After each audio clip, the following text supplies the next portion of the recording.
Hello dear students, exercise 5.2 का question number 18 देखते हैं। क्वेश्चन नंबर 18 में बोला है the sum of the fourth and eighth terms of an AP is 24। कोई एक अर्थमेटिक प्रोग्रेशन का सीरीज है जिसके फोर्थ टर्म और एट्थ टर्म का सम जो है वो 24 है and the sum of the sixth and tenth term is 44। उसी एपी सीरीज का जो सिक्स्थ टर्म है और जो टेंथ टर्म है इन दोनों का सम जो है 44 है। Find the first three terms of the AP. तो उस अर्थमेटिक प्रोग्रेशन सीरीज का पहला तीन टर्म फाइंड आउट कीजिए। बहुत सिंपल है, यहां पर जो गिवन है उसी को यूज करके आपको फाइंड आउट करना है। ध्यान दो कैसे करना है। आपको बताया है कि फोर्थ टर्म और एट्थ टर्म जो है उनका सम 24 है। तो पहले हम निकालेंगे फोर्थ टर्म क्या होगा, फिर हम कैलकुलेट करेंगे कि एट्थ टर्म क्या होगा, और उसके बाद उन दोनों का एडिशन करके दिखाएंगे कि 24 आ रहा है। तो यहां पर देखो, वी नो दैट, स्टार्टिंग कैसे करेंगे। वी नो दैट, हमें पता है कि nth टर्म जो होता है a n equals to a plus n minus one into d. Therefore, इसीलिए फोर्थ टर्म क्या होगा, a four equals to a plus four minus one into d. अब ए फोर क्या हो गया, a four equals to, this implies a four equals to a plus three d हो गया। ठीक है, तो ये ए फोर का वैल्यू, आप चाहो तो यहां डायरेक्ट भी लिख सकते हो कि a four equals to a plus three d, ये लिखने की जरूरत नहीं है। लेकिन अगर लिख देते हो तो आपका प्रेजेंटेशन अच्छा रहेगा, इंप्रेशन अच्छा पड़ेगा, नंबर अच्छे मिलेंगे। ठीक, इसके बाद एट्थ टर्म फाइंड आउट करते हैं नाउ, या फिर सिमिलरली, आप यहां पर डायरेक्ट लिख लो सिमिलरली। सिमिलरली ए एट यानी कि eighth term is equals to a plus seven d. ठीक है, ऐसे ही आएगा, सिमिलरली आपने लिख लिया तो। अब क्या होगा, इन दोनों का एडिशन 24 बोला है, तो अकॉर्डिंग टू क्वेश्चन कर लेते हैं। क्वेश्चन के अकॉर्डिंग इन दोनों का sum a four plus a eight is equals to 24 है, ये गिवन है। ए फोर का वैल्यू पुट करते हैं, पुटिंग वैल्यूज, वैल्यू पुट करो। ए फोर का value a plus three d plus a eight का value a plus seven d is equals to 24। A plus a ये हो गया 2a plus 3d plus 7d ये हो गया 10d इज इक्वल्स टू 24। इसको दे देते हैं इक्वेशन नंबर फर्स्ट, ये आगे काम आने वाला है।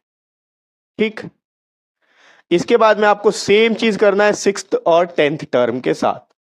Now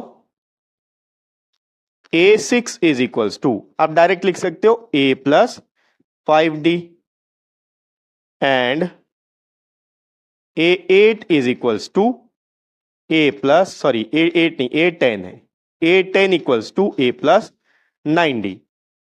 again according to question, again according to question, फिर से हम क्वेश्चन के अकॉर्डिंग चल रहे हैं। क्वेश्चन में क्या बोला, इन दोनों का भी सम 44 है, तो a six plus a ten equals to 44। ठीक, आगे क्या करना है, वैल्यूज पुट करना है आपको।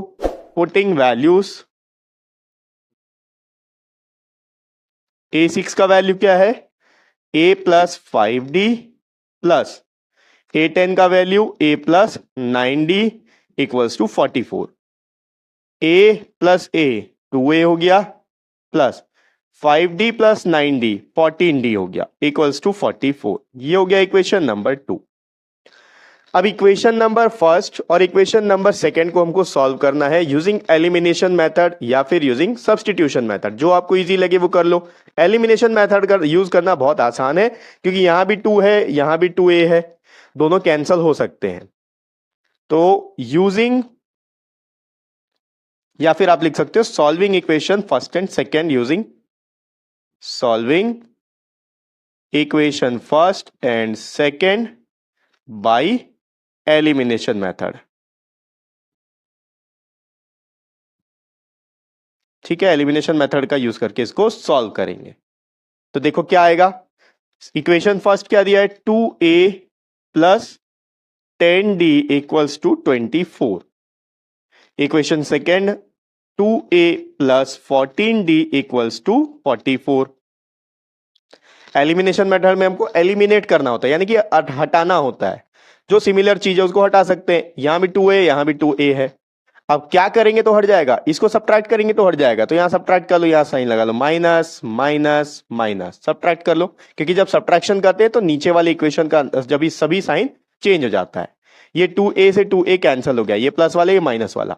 अब ये इसके साथ माइनस है, इसके साथ प्लस है, सब्ट्रैक्शन होगा, -4d आएगा इक्वल्स टू, यहां भी सब्ट्रैक्शन होगा, 44 माइनस 24 होता है 20, साथ में माइनस का साइन, माइनस से minus cancel, 4d equals to 20 आया, d इक्वल्स टू 20/4, 4 1 जा 4, 4 5 जा 20, तो d का वैल्यू आ गया 5। अब d के वैल्यू को इक्वेशन फर्स्ट या इक्वेशन सेकेंड में आप पुट कर लो, a का वैल्यू मिल जाएगा।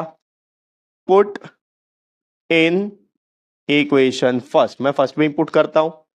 फर्स्ट क्या है, 2a plus 10d, 10 into D के जगह 5 इज इक्वल्स टू 24। 10 5 जा 50 है, 50 को राइट साइड शिफ्ट करो, यहां प्लस है वहां जाके माइनस होगा, 2a equals to 24 minus 50, 2a equals to 24 minus 50 minus 26 आया। अब a को 2 को उधर शिफ्ट करो, a इक्वल्स टू माइनस 26/2, सब डिवाइड कर लो, 2 1 जा 2, ये हो गया 2 1 जा 2, 2 3 जा 6, a का वैल्यू -13 आया। ठीक, अब आपके पास a यानी कि फर्स्ट टर्म भी है, कॉमन डिफरेंस भी है, फर्स्ट 3 टर्म्स अपन फाइंड आउट कर सकते हैं। वो मैं इधर कर लेता हूं, इस पार्ट को मैं रब कर रहा हूं। अगर आपने नोट डाउन नहीं किया तो फटाफट नोट डाउन कर लीजिए पॉज करके, फिर मैं इधर रब करके आगे का सॉल्व करता हूं। ठीक है, तो अब हमें फाइंड आउट क्या करना था, find the first 3 terms of the AP.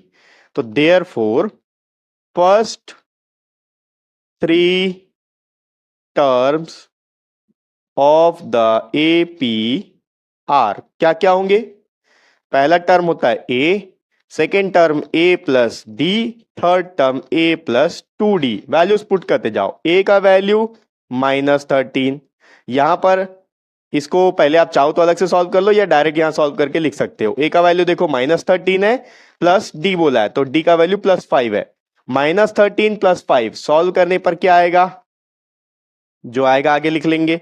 यहां पर भी देखो -13 + 2 × 5, क्या हो गया, ये -13 और ये -13 + 5 -8 हो गया।